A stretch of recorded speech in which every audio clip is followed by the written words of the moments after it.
here we are with the Youth Companion magazine, April 22nd of 1909, and we're going to read to you a story of Taming a Wild Horse. So remember, this is 105 years ago when they wrote this. Be read to you by Jennifer. Even an outlaw bronco can appreciate that it pays well to curb his equine temper for a master that handles him gently and speaks kindly.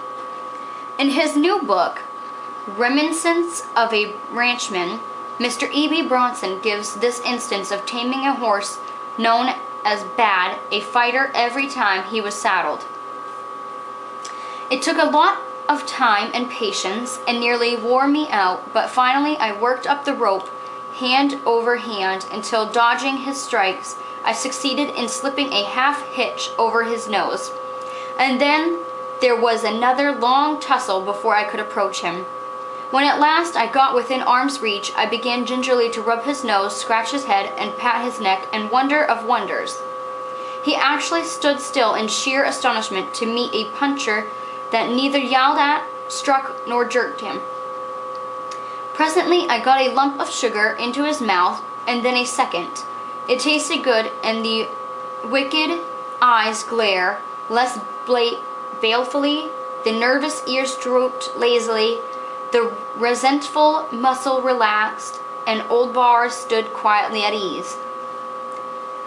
Then I softly slipped my bridle from the back of my belt, slowly approached it to his head, gently, very gently, pressed the tongue of the bit into the side of his mouth, and he received it along with another lump of sugar, and a moment later I had the head stall over his ears.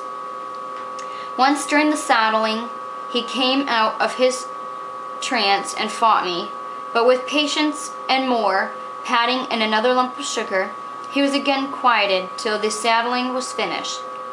And when I led out old bars, while the boys sat their horses at a little distance, swung myself into the saddle and quietly fastened my rope with the horn string, a wild yell of approval rose from the boys.